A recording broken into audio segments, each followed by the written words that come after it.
Masak gulai, ambil setetes, letakkan di ujung lidah. Yang membatalkan itu kalau lewat tenggorokan,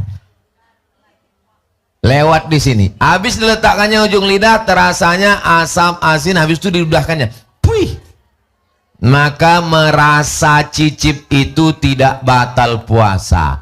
Tapi saya tak pernah melakukannya. Kenapa saya tak mau? Saya khawatir was-was datang. Apa kata setan?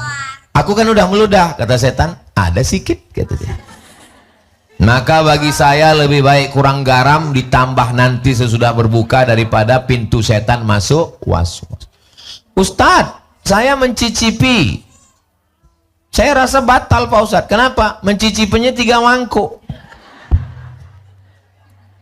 Batal.